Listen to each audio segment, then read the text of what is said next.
Puissance d'un nombre. Rappel de l'énoncé. Nous allons exprimer les puissances des nombres que vous avez sous les yeux. Pour le A, j'ai 4 au carré. 4 au carré, c'est 4 fois 4, donc j'obtiens 16. Pour le B, j'ai moins 5 exposant 3, donc j'ai 125 qui vient du 5 à exposant 3. Et comme j'avais un exposant impair, je vais avoir 3 signes moins, donc le résultat sera négatif. 1 exposant 5 me donne 1. Le nombre 1 multiplié par lui-même une certaine quantité de fois vous donnera toujours 1. De même, 0 exposant 7, c'est 0 multiplié par lui-même 7 fois, et donc ça vous donnera obligatoirement 0. Pour moins 3 exposant 4, tout d'abord, j'ai 3 exposant 4, qui me donne 81. Et comme j'ai 4 fois le signe moins qui va se répéter, le résultat sera bien positif. Pour 13 exposant 1, ça me donne 13. Pour 3 exposant moins 1, il va falloir être prudent et bien réfléchir. Je me rappelle de mon cours, A exposant moins n est égal à 1 sur A exposant n. Un signe moins me permet de changer de niveau. Donc, 3 exposant moins 1 sera égal à 1 sur 3 exposant 1. Le signe moins m'a permis de basculer en fraction.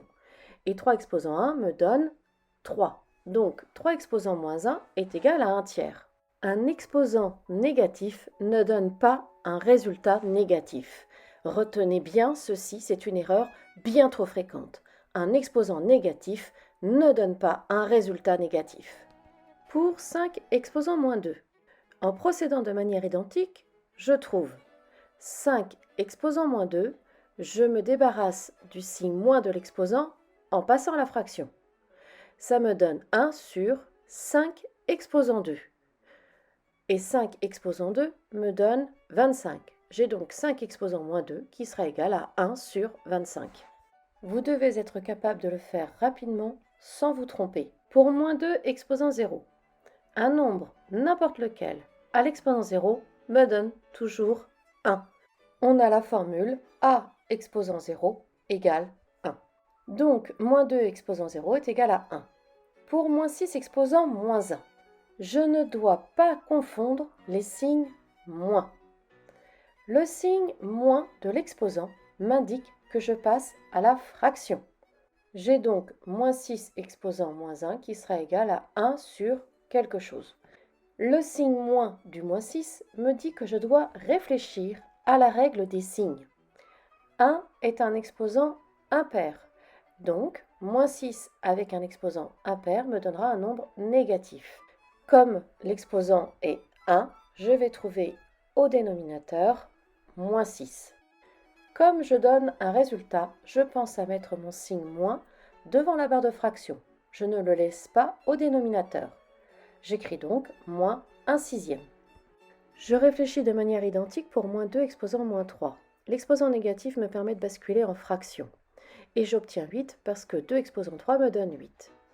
Ensuite, comme j'ai un exposant qui est impair et que 2 était négatif, je vais avoir 3 signes moins, donc mon résultat est négatif. Je mets donc un signe moins devant la barre de fraction. Je retiens A exposant 0 est égal à 1. N'importe quel nombre à l'exposant 0 me donne 1. Si ma puissance est un nombre négatif, je regarde la parité de l'exposant. Petit rappel, ce que l'on appelle une puissance, c'est le nombre qui va se multiplier lui-même. Donc, 2 exposant 3, c'est la puissance de 2 à l'exposant 3. Et la parité, c'est de savoir si le nombre est pair ou impair. Un exposant pair donne un résultat positif. Un exposant impair donne un résultat négatif. C'est ni plus ni moins l'application de la règle des signes que vous avez travaillé en 4e. Un exposant négatif ne donne pas un résultat négatif. C'est le signe du nombre et la parité de l'exposant qui décident du signe du résultat. Remarquez comme j'insiste énormément sur le fait que c'est le signe du nombre et la parité de l'exposant qui décident du signe du résultat. Retenez bien, un exposant négatif ne donne pas un résultat négatif.